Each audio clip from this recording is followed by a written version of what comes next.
दो अवसर हैं। एक तो अवसर है कि 15 अगस्त है, स्वतंत्रता दिवस है।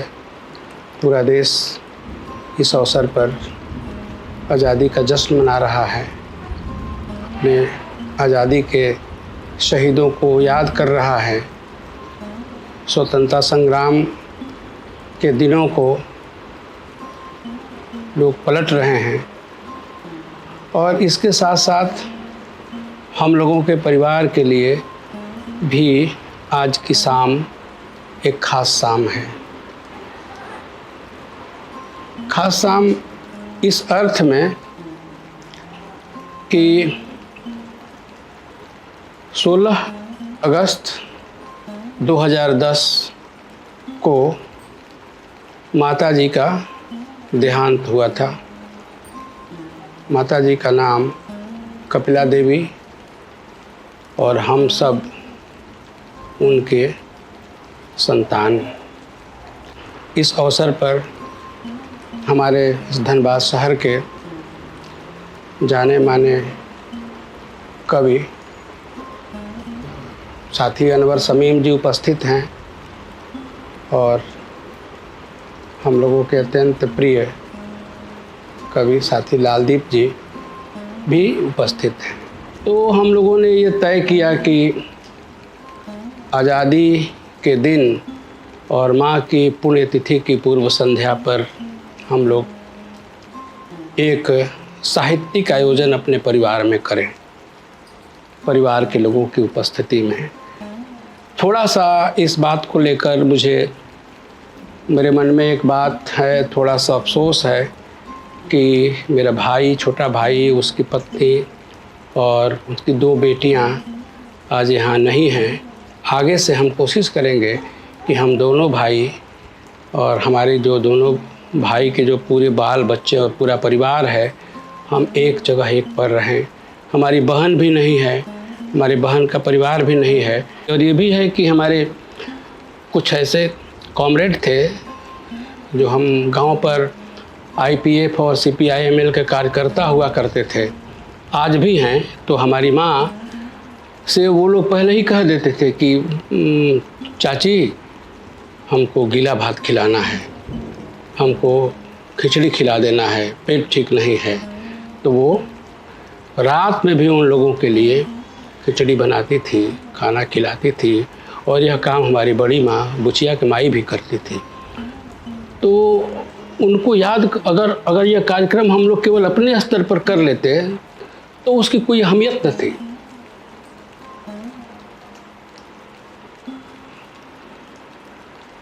थोड़ी सी दिक्कत हो रही है, लेकिन हम लोगों को उसमें नहीं फंसना है। यह तभी सफल होगा कार्यक्रम जब हम लोग जहाँ रहें उस बड़े समाज का हिस्सा बने। उसके साक्ष्य के रूप में हमारे 2 साथी यहाँ मौजूद हैं कि वो चाहती थी कि बनारस में भी जाती थी तो प्रकाश उदय को बार बार खोजती थी कि उदय को बुलाओ, उदय को बुलाओ। उदय जी की कविता भी यहाँ है, अर्ज नहीं हो रहा। और उदय जी भी माँ को देखे बिना नहीं रहते थे, माँ का आना और प्रकाश उदय के घर पे आना। तो इस तरीके से हम लोग, माँ हमारे लिए कोई याद करने की चीज़ नहीं है, हमारी दोनों माताएं हम लोगों को याद करने की चीज़ नहीं है, वो हम लोगों के साथ हैं। और हम लोग आगे बढ़ेंगे। और हमारी गुजारिश है कि माता जी पर हमारे दोनों कवि मित्र अनवर जी और लालदीप जी दोनों एक साथ माला चढ़ाएं।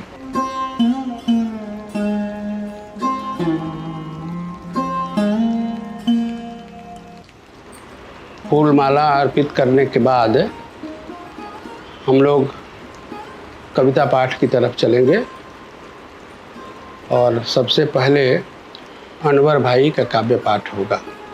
अनवर भाई के बारे में ये मैं बताना चाहूँगा कि ये हिंदी और उर्दू दोनों के कवि और शायर हैं। हिंदी में अगर ये नई रवायत की कविताएं लिखते हैं, जिनको हम लोग आम तौर पर मुक्त छंद कहते हैं, तो मैंने इनकी गज़लें भी पढ़ी हैं और इनकी गज़लों की चर्चा राम कुमार कृषक की पत्रिका अलाव के गज़ल अंक में मदन कश्यप ने की है। ये केवल उस तरीके के कवि नहीं है जो कविता लिख डाली और कविताएं सुना डाली और इनका काम पूरा हो गया। ये कविता के एक कहिए कि रसिक व्यक्ति हैं, कविता के पाठक हैं और कविता कर्मी हैं। इनके अब तक 2 कविता संग्रह प्रकाशित हैं। एक संग्रह का नाम है यह मौसम पतंगबाजी का नहीं है। यह 1999 में साहित्य सदन कानपुर से प्रकाशित हुआ था। दूसरा संग्रह है अचानक कबीर। यह नई किताब प्रकाशन से 2016 में प्रकाशित हुआ है। और तीसरी किताब भी कविता वाली इनकी प्रकाशित होने वाली है और उसका शीर्षक बड़ा दिलचस्प है, किस्सागो और हुंकारी के बीच। अनवर जी फ़िलहाल एक अच्छी पत्रिका हिंदी की निकाल रहे हैं धनबाद से, और उसका नाम है जो रेखांकन। उसके मुझे लगता है कि 3 अंक आ चुके हैं और बगल में लालदीप जी बैठे हुए हैं। लालदीप जी अनवर जी के साथी हैं और जो रेखांकन पत्रिका है उसके संपादक मंडल में है या सहायक संपादक हैं। कपिला देवी के पौत्र हैं उद्देश्य कुमार, कविता लिखते हैं। ये भी काव्य पाठ करेंगे आज। हम अपने इन 3 कवियों के साथ इस कार्यक्रम को आगे बढ़ा रहे हैं। और अनवर जी की एक कविता मुझे याद आती है, वह कविता है चाची की टिकुली। अचानक कबीर संग्रह में यह कविता है और इसी संग्रह में एक बहुत अच्छी कविता है गिरानी में नाच। तो गिरानी में नाच जब मैंने कविता पढ़ी थी तो मैंने इनसे बातचीत की और गिरानी का अर्थ होता है महंगाई। महंगाई में नाच माने इस जो कठिन समय में, महंगाई का मतलब हम एक कठिन समय ले लें, मुश्किल समय ले लें, तो मुश्किल समय में, इस कठिन समय में लोक कला और लोक कलाकारों की क्या हैसियत रह गई है, इस पर एक बहुत अच्छी कविता है। इस विषय पर कहानीकारों ने भी कई कहानियाँ लिखी हैं। फणीश्वरनाथ रेणु की ठेस कहानी है, हम लोग उसको भी इसमें हम याद कर सकते हैं। इन फिलहाल और चाची की टुकली, तो इसमें इस कवि के पास अपनी बहुत सारी स्मृतियाँ भी हैं। बचपन की स्मृतियों को यह कवि सहेजता है, कुछ इस तरीके से सहेजता है कि जो मुसलमान जीवन के बारे में ये कहा जाता है कि ये लोग इस जीव से, इस जानवर से परहेज करते हैं, लेकिन आपसी भाईचारा और मित्रता के नाते जो इनकी कविता में आई हुई चाची है, जो उसकी टिकुली है, तो ये कविता पूरी तरह से उस एक तंग दायरे को खारिज करती है और बताती है कि ऐसा कुछ भी नहीं है। जीवन में, समाज में अगर बिरादराना संबंध आगे बढ़ेगा तो ये सारी चीज़ें अपने आप ख़त्म हो जाएंगी। तो बहुत प्यारी कविता है चाची की टुकली, गिरानी में नाच। तो हम आग्रह करेंगे अनवर भाई से कि आप अपनी कविताएं हम लोगों को सुनाएं और हमारे परिवार के जितने सदस्य हैं वो कविताएं सुनें। पहली कविता है, इसका शीर्षक है चाची की टिकुली। चाची, तुम्हारी टिकुली का रंग कितना टहटह लाल है। चाची, तुम्हारी टिकुली का रंग कितना टहटह लाल है। तुम्हारी टिकुली के स्पर्श की गंध मुझे मेरे बचपन की उस नासमझ दुनिया में ले जाती है जहाँ सुअरों की पीठ सहलाता मैं बहुत खुश था। चाची, तुम्हारी टिकुली का रंग कितना टहटह लाल है। तुम्हारी टिकुली के स्पर्श की गंध मुझे मेरे बचपन की उस नासमझ दुनिया में ले जाती है जहाँ सुअरों की पीठ सहलाता मैं बहुत खुश था। तुम्हारी अछूत हांडी का भात तुम्हारी गोद में बैठकर खाते हुए धर्म के नशीले दायरे से बाहर होता था, एकदम लापरवाह।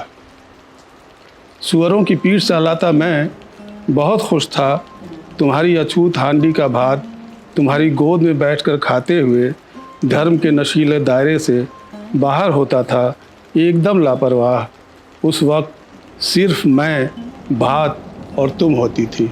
उस वक्त सिर्फ मैं, भात और तुम होती थी। सूअरों को भोजन परोसती तुम कितनी भली लगती थी चाची। सूअरों को भोजन परोसती तुम कितनी भली लगती थी चाची। वे मुझे रोकते थे, मत जाना सूअरों के पास, मत छूना उन्हें। वे मुझे रोकते थे, मत जाना सूअरों के पास, मत छूना उन्हें।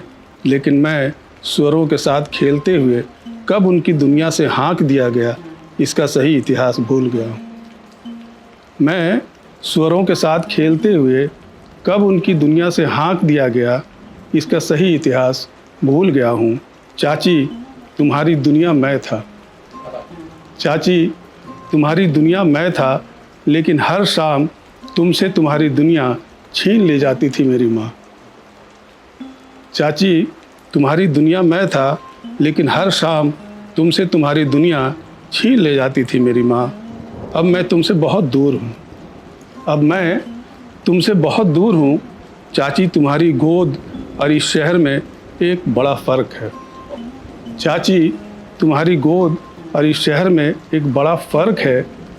जानती हो, यहाँ टोपियाँ, लाठियाँ और बंदूकें खूब बोलती हैं। जानती हो, यहाँ टोपियाँ, लाठियाँ और बंदूकें खूब बोलती हैं। मैं लौटना चाहता हूँ अपने बीते हुए दिनों के साथ। मैं लौटना चाहता हूँ अपने बीते हुए दिनों के साथ। चाहता हूँ तुम्हें चूमना, एक बार फिर अपना चुंबन देना चाहता हूँ। चाहता हूँ लौटना अपने बीते हुए दिनों के साथ। चाहता हूँ तुम्हें चूमना, एक बार फिर अपना चुंबन देना चाहता हूँ। चाची, तुम्हारी आँखें मुझे देखकर कितनी खुश होती हैं। चाची, तुम्हारी आँखें मुझे देखकर कितनी खुश होती हैं। और मैं तुम्हारी टहटह लाल टिकुली, और मैं तुम्हारी टहटह लाल टिकुली।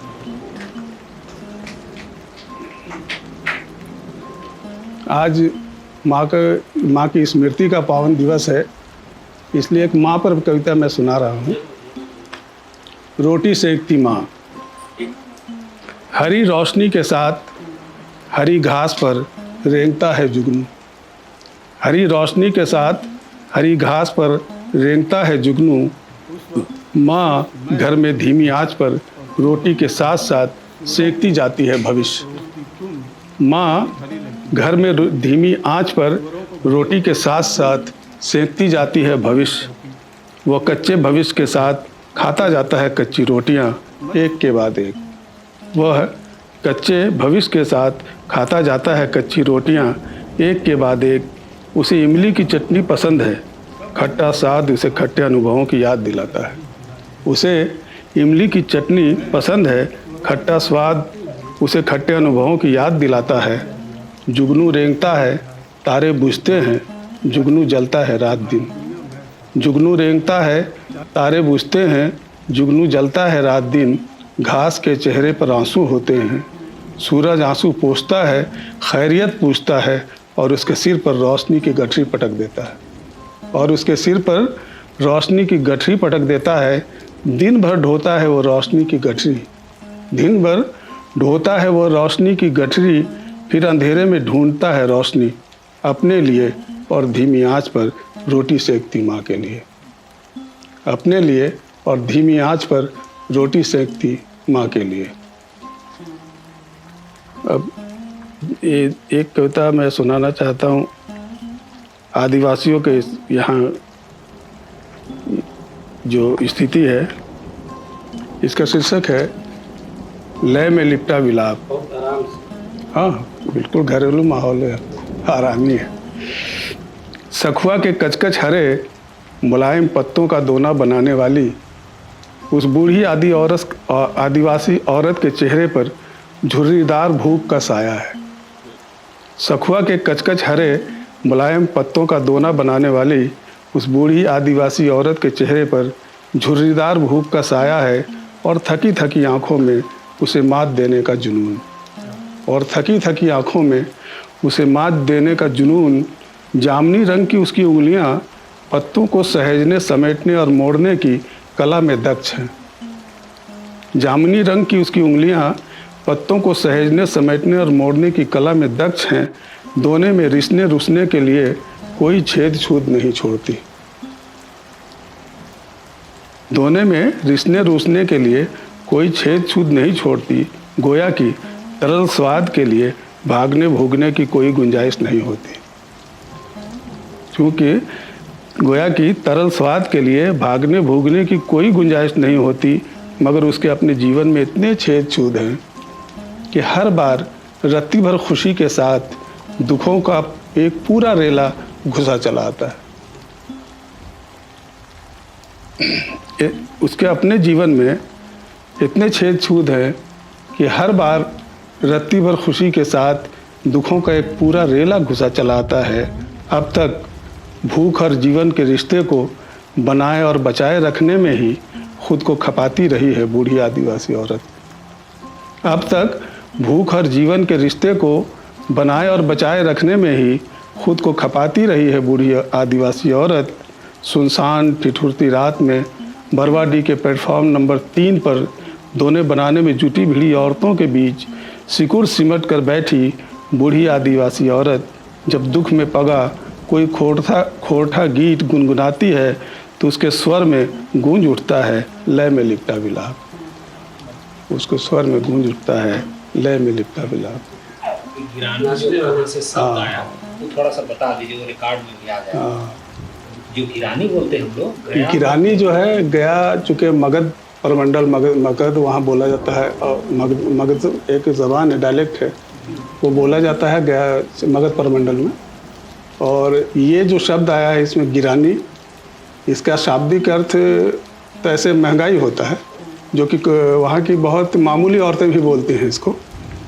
लेकिन ये शब्द जहाँ से आया है, इसकी उत्पत्ति जहाँ से हुई है, वो पर्शियन का एक शब्द है गिरां कद्र।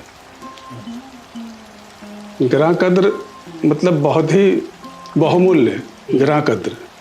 लेकिन उसको अपभ्रंश होते होते ये शब्द जो है यहाँ गिरानी तक आ गया, यानी महंगाई तक आ गया। और इस कविता को लिखने का मकसद ये था कि लोक कलाकारों की वही जो दशा है और उनकी जो मनोदशा है और उनकी जो स्थितियां हैं समाज में और उनको किस नज़र से लोग देखते हैं, उसका चित्रण है। ये छोटी छोटी कविताएं हैं। गिरानी में नाच 1। उसने कहा धत ये गिरानी में नाच और लगा नाचने। उसने कहा धत ये गिरानी में नाच और लगा नाचने।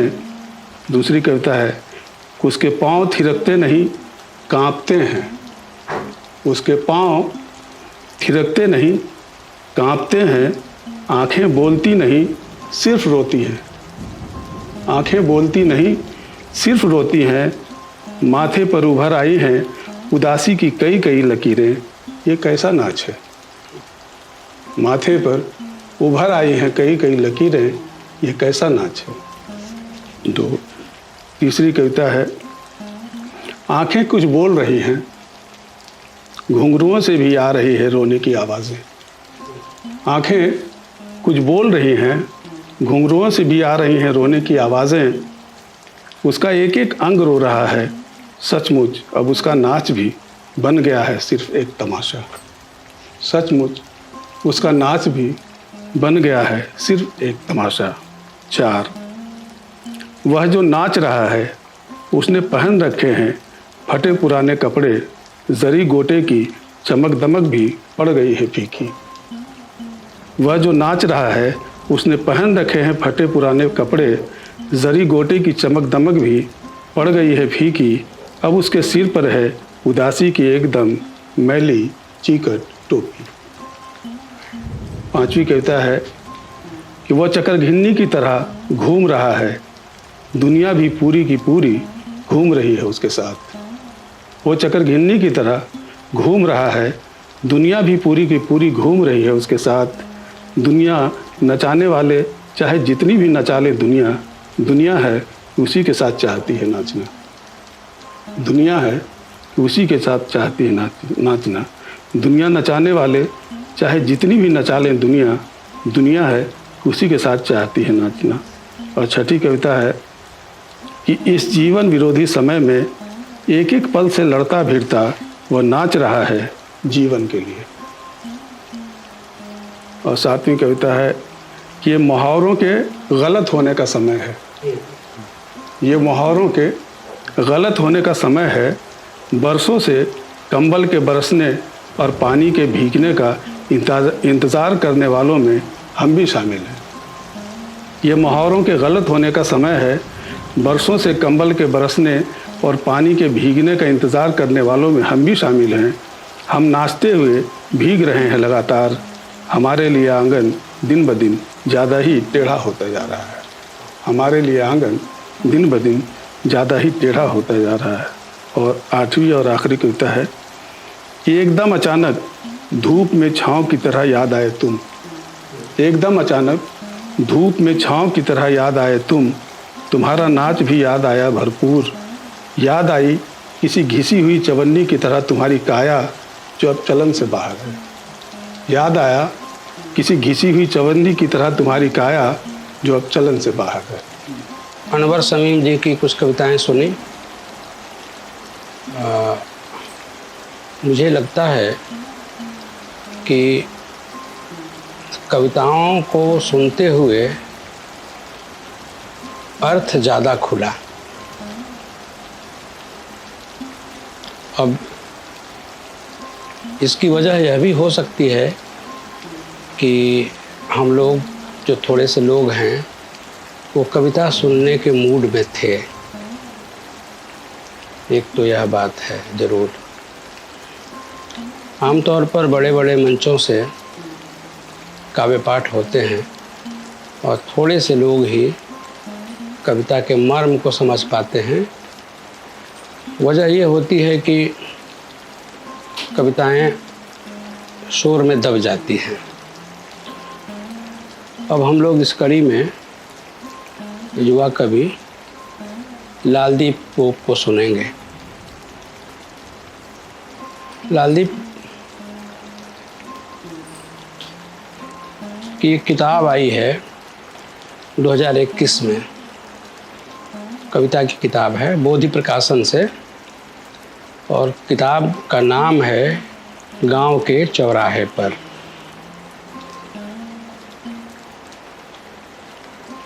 मुझे इन कविताओं को पढ़ने का मौका मिला है और लालदीप के साथ रहने का भी।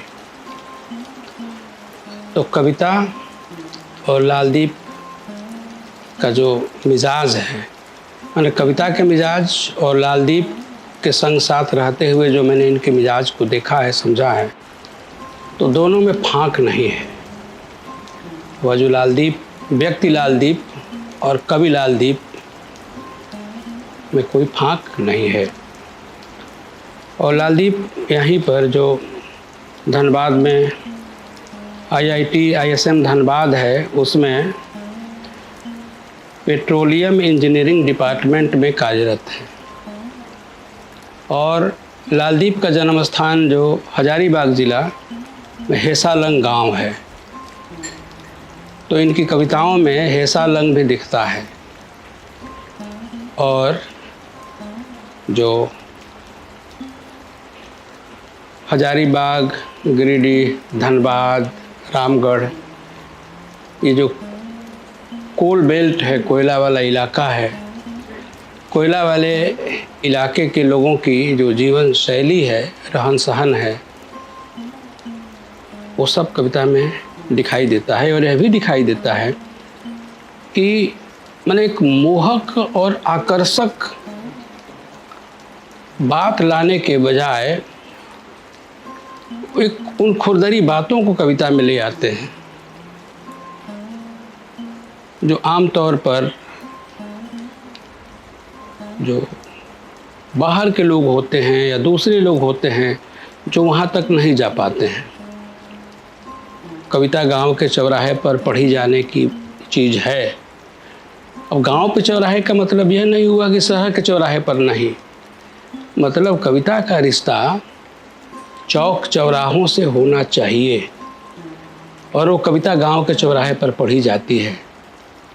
तो इस कविता में गांव के चौराहे पर कविता में वो कोल मजदूर हैं, कोयला श्रमिक हैं। और वे श्रमिक नहीं जो किसी योजना के तहत वहाँ काम करते हैं, मजदूरी करते हैं, बल्कि वे जो झारखंड में रामगढ़, धनबाद, गिरिडीह में दिखाई देगा कि साइकिल पर कोयला लाद कर असंख्य लोग अपने घरों की ओर जाते हुए दिखाई देंगे, बाजार की ओर जाते हुए दिखाई देंगे।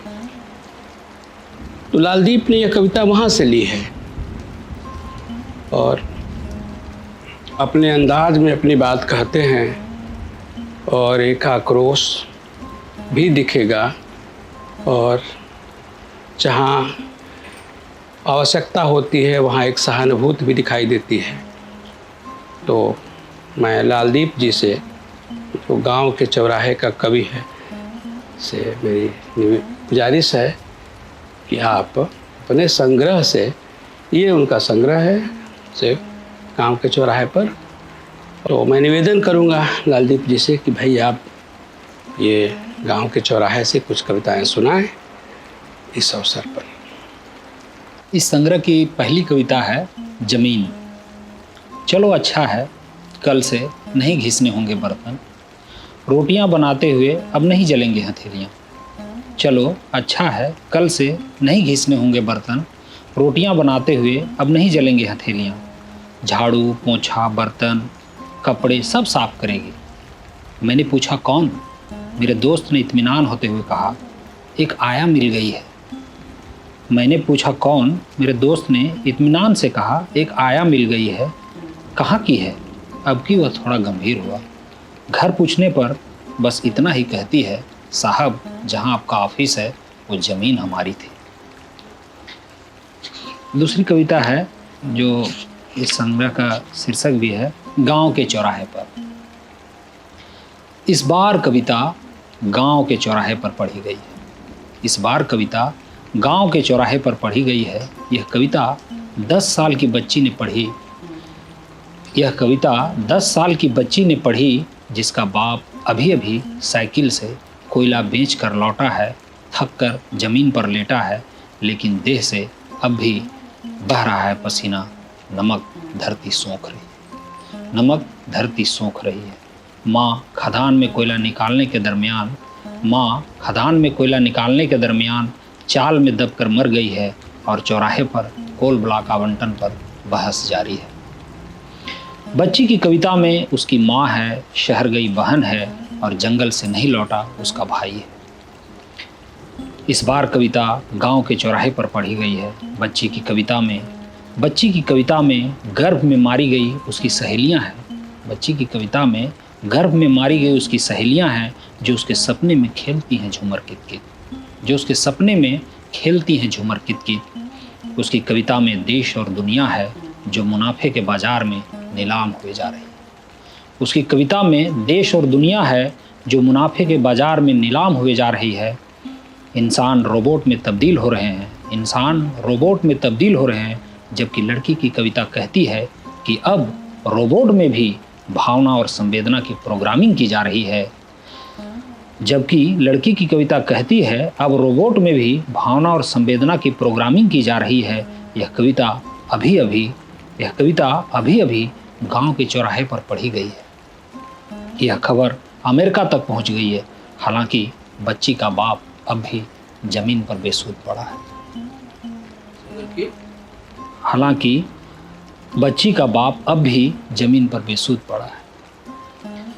अब माँ पर बात हो रही है और ख़ास करके हम लोग, हमारा जिस तरह से आप बताएं अपनी माँ के बारे में कि जिस तरह के संघर्ष और जो इलाके में आपके यहाँ चला वही हमारे इलाके में भी चला। तो जो राजनीतिक रूप से औरतें जागरूक हुई, जो आंदोलन में जाती थी, जुलूसों में जाती थी, तो हम लोग भी बचपन में माँ के साथ जाते थे। तो वही एक स्मृति है मेरे में, तो वो एक कविता के रूप में है। स्मृति। माँ की स्मृति में अब भी ताज़ा है, माँ की स्मृति में अब भी ताज़ा है, रैलियों में हमें पीठ पर बेतरा किए मीलों पैदल चलना। मुठियाँ भींच कर नारा लगाना, मुठियाँ भींच कर नारा लगाना, इनकलाब जिंदाबाद की जगह इनकलाब जिनराग बायल। ये जिनराग बायल, औरतें जो नहीं समझती थी तो वो इनकलाब जिंदाबाद की जगह इनकलाब जिनराग बायल बोलती थी। बहुत तरह की इस तरह का जो बातें हैं, जैसे फांसीवाद पर आप बोल रहे थे, तो उसी तरह से इनकलाब जिंदाबाद की जगह इनकलाब जिनराग बायल।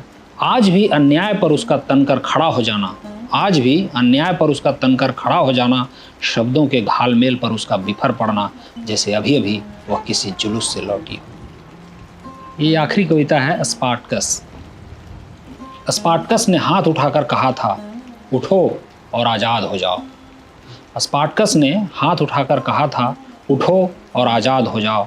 अब कोई गुलाम और मालिक नहीं होगा, अब कोई गुलाम और मालिक नहीं होगा। वे लड़े, आखिरी हद तक लड़े। स्पार्टकस ने कहा, हम कुछ भी नहीं भूलते। वह क्रिस्कस की मौत पर बच्चों की तरह रोता रहा, वह क्रिस्कस की मौत पर बच्चों की तरह रोता रहा। जीवन में पहली और आखिरी बार रोया स्पार्टकस। वह मारा गया नहीं, स्पार्टकस जिंदा है। तब तक जब तक इस दुनिया को स्पार्टकस की ज़रूरत है। विद्रोह का आखिरी गुलाम डेविड सलीब में टंगा पूछता है, स्पार्टकस हम नाकाम क्यों हुए। डेविड जो स्पार्टकस के साथ साए की तरह रहा, अपने पिता को सलीब पर टंगता देखता रहा। उस दिन के बाद से पथरा गई उसकी आंखें, जिसने रोमन राजदूत और सेनापति को नंगा कर छुरा थमाकर लड़ाने पर स्पार्टकस की आलोचना की थी। हम इंसान के द्वारा इंसान की हत्या के विरुद्ध हैं, हम इंसान के द्वारा इंसान की हत्या के विरुद्ध हैं। वे महान नायक जो लड़े रोम के खिलाफ, रोमन साम्राज्य के खिलाफ, घृणा और नफरत के खिलाफ, आज़ादी के लिए, मनुष्यता को बचाने के लिए, स्त्री पुरुष की समानता के लिए, मालिक और गुलाम बनाने की सारी प्रक्रिया के खिलाफ, ग्लैडिएटर होने के विरुद्ध। रोमन सेनापति सीनेट सदस्य ग्रेकस अंत में आत्महत्या करता है, अपने सारे गुलामों को आज़ाद कर वारिनिया की मुक्ति के लिए अपने जीवन की जमा पूंजी लुटा देता है। वारिनिया स्पार्टकस की जीवन संगिनी आज़ाद होती है, लेकिन लड़ाई खत्म नहीं होती। लेकिन लड़ाई खत्म नहीं होती। वे गांव तक पहुंचते हैं गुलामों के लिए, किसानों की ज़मीनें लूटने। स्पार्टकस के वंशज आज भी लड़ रहे हैं, लड़ाई अब भी जारी है।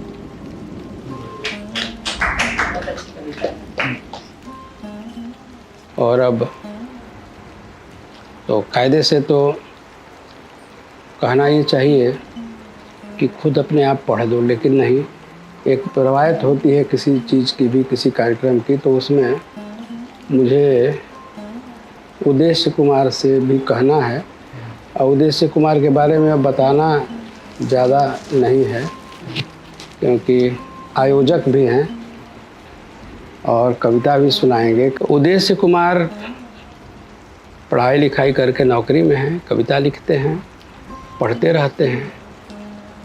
और ये कपिला देवी और रामाशीष सिंह के पौत्र हुए, पोता हुए, लोग नाती कहते हैं।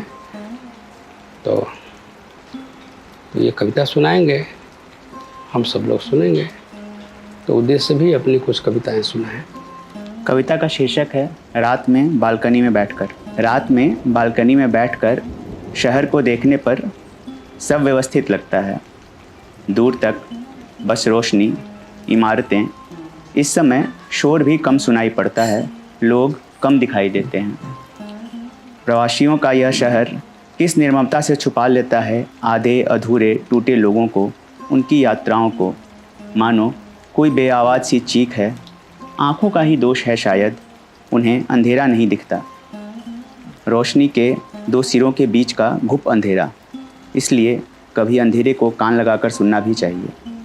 उसकी अपनी एक धुन होती है, उसमें दर्ज होता है हम सब का गुजरा हुआ वक्त। वयस्कों की इस दुनिया को बच्चों की आँखों से, पुरुषों की इस दुनिया को स्त्री के स्पर्श से, और एक व्यवस्थित शहर की गंध को एक ग्रामीण प्रवासी मजदूर के पसीने की गंध से ही समझा जा सकता है। दूसरी कविता है बसंत में बरसात। ये जो असमय की बारिश है जो हो रही है चुपचाप बेआवाज़। ये जो असमय की बारिश है जो हो रही है चुपचाप बेआवाज़। बस दिख जाती है लैम्प पोस्ट में, पर जिससे बढ़ जाती है छोटे बाज़ार में हलचल। और फेरी वाले ठेले वाले बटोरने लगते हैं अपना सामान। और फेरी वाले ठेले वाले बटोरने लगते हैं अपना सामान। इस मौसम में बरसात नहीं होती, यह बसंत है। हालांकि फूल नहीं दिखे कहीं, न कोयल की कूक। हालांकि फूल नहीं दिखे कहीं, न कोयल की कूक, न ही हवा में घुली बरसात की उमंग। जैसे बसंत गुजर रहा है चुपचाप, उसी तरह हो रही है बरसात आज रात। रो रहा है बसंत मानो भीतर भीतर, और रिस रहा है पानी उसके रंगों से। ज़मीन पर आते आते हो जाता है जो बिल्कुल काला। तीसरे माले की मुंडेर पर बैठा है एक बंदर, छज्जे की ओट लिए भूखा है शायद। सोचता हूँ उससे पूछ लूँ कि क्या उसे बसंत समझ आया, पर भूखे जानवर से दूर रहने में ही भलाई है। सो मैं बस सोचता रहा उसकी सोच जानने को। एक बिल्ली के रोने की आवाज़ आती है, हालांकि कुत्ते आज शांत हैं। ट्रेन की आवाज़ पृष्ठभूमि में उभरती है। सोचता हूँ उस ट्रेन से पूछ लूँ, बसंत क्या तुम्हें बसंत समझ आया? तुम तो गाँवों से आती हो ना। ट्रेन लेकिन हाई स्पीड थी, वो निकल गई पलक झपकते। मैं अभी बस सवाल तैयार ही कर रहा था कई सारे। कुछ इसी तरह बसंत भी आता होगा, थोड़ी थोड़ी देर के लिए, और हम अनदेखा कर देते होंगे। हमें बस ज़िंदा रखने के लिए थोड़ी खुशबू बिखेरता होगा और फिर गुजर जाता होगा। सोचने लगता हूँ यह सब जब होती है बसंत में बरसात चुपचाप। होने का डर। एक जोड़ा कबूतरों का रहता है खिड़की के पास। दिन रात गुटरगूं करता, बारिश होती तो छिप जाता। बारिश होती तो छिप जाता, और खाली दोपहरी में उसी छज्जे की छाँव में करते एक दूसरे को प्यार। कितना साफ़ है उनका प्यार और उसकी अभिव्यक्ति। उनके प्यार की यह भाषा समझने की कोशिश करता हूँ। उनके प्यार की यह भाषा समझने की कोशिश करता हूँ तो अपनी भाषा खोने का डर लगा रहता है। और तब मुझे इंसानों की भाषा की सीमितता का बोध होता है। चलते हुए, रास्ते में चलते हुए, चाय की चुस्की लेते हुए या बस की पिछली सीट से कुछ लोग दिखाई देते हैं। रास्ते में चलते हुए, चाय की चुस्की लेते हुए या बस की पिछली सीट से कुछ लोग दिखाई देते हैं। कोई ग्रामीण जो शहर में नया है, कोई शहरी जो पुराना है, कोई जो कोचिंग से लौट रहा है और किसी सवाल पर चर्चा कर रहा है, कोई जो कोचिंग से लौट रहा है और किसी सवाल पर चर्चा कर रहा है, कोई जो ऑफिस से लौट रहा है और दूसरी साथी के लिए सीट रोके हुए है। बोरे को कांख में दबाए मजदूरी से लौटता एक मजदूर दिख जाता है जो यह सोचता है कि सही बस में चढ़ा है कि नहीं, और सकुचाते हुए किराया पूछता है। रास्ते में एक माँ दिख जाती है जो अपने बेटे के सिर पर ईंटों का बोझ डालती है और पता नहीं क्या बुदबुदाती है उसके कान में। चाय की दुकान पर कुछ बेरोज़गार नौजवान दिख जाते हैं जो हांडी में जमे दही और भात के ग्रामीण स्वाद पर चटखारे लेते हैं और सिगरेट फूंकते हुए अपना मूड फ्रेश करते हैं। पसीने में तरबतर एक नेपाली जो पानी का ठेला खींचकर अभी बैठा है और बीड़ी फूंकता दो पल सुस्ताता है। चाय की दुकान पर कुछ बेरोजगार नौजवान दिख जाते हैं जो हांडी में जमा दही और भात के ग्रामीण स्वाद पर चटखारे लेते हैं और सिगरेट फूंकते अपना मूड फ्रेश करते हैं। पसीने में तरबतर एक नेपाली जो पानी का ठेला खींचकर अभी बैठा है और बीड़ी फूंकता दो पल सुस्ताता है।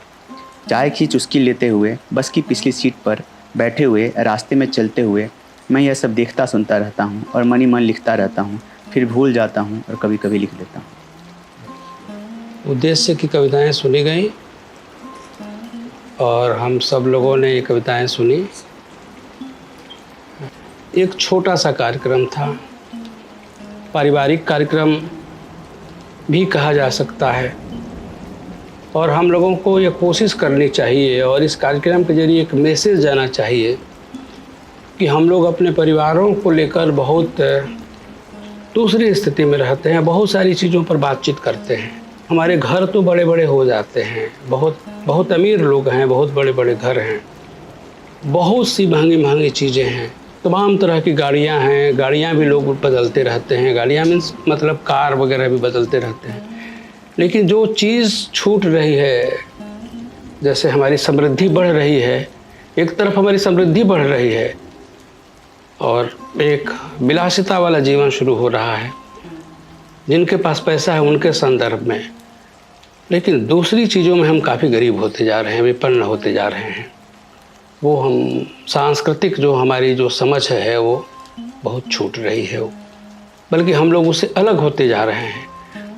अपने परिवार के लोगों के बारे में जो आज हमारे बीच मौजूद नहीं हैं, सशरीर नहीं हैं, तो उनके बारे में भी बहुत सारी बातें होती हैं, हर परिवार में होती हैं, लेकिन उनके होने से ही हम हैं। अगर वो न होते तो शायद हम न होते, और उनकी जगह पर कोई दूसरा होता तो शायद हम दूसरा हो गए होते। उनकी जगह पर अगर कोई ऐसा कोई आदमी होता जो हम लोगों को स्पेस न देता बोलने बतियाने का या साथ रहने का, खाने पीने का, तो हम लोग शायद आज ये न होते। तब शायद अनवर शमीम हमारे मित्र न होते, शायद लालदीप को हमारे मित्र न होते। तब हो सकता है शहर का कोई डोमा जी उस्ताद जो मुक्ति बोध की कविता का है, हमारा वो दोस्त हो गया होता। तो इन लोगों के होने से हम हैं, और इन लोगों को कैसे हम लोग याद करेंगे, और हम इनको याद करेंगे तो बीरेन डंगवाल की कविता की लाइन है कि मैंने जिसका अर्थ है कि केवल जिंदा लोग ही काफ़ी नहीं होते ज़िंदगी के लिए। वे सारे लोग भी काफ़ी होते हैं, उनका होना, कि जो हमारे बीच आज नहीं हैं, लेकिन दरअसल वे हैं तभी हम हैं।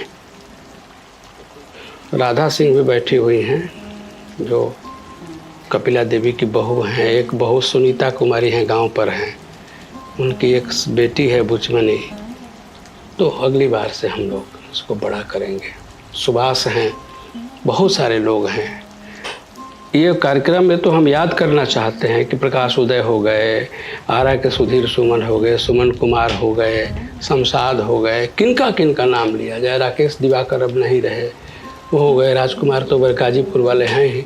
तो इतने सारे लोगों के बीच में जो हम लोग रहते थे, और हम लोग उस दुनिया को, तो जो जहाँ से हम लोग आए हैं, उस दुनिया को संभालना है। और उसके लिए तो हम अपने घर के लोगों से कहेंगे, या आप सारे लोग पढ़ते लिखते रहिए। फूल माला चढ़ाने का मतलब ये फूल माला नहीं होता है।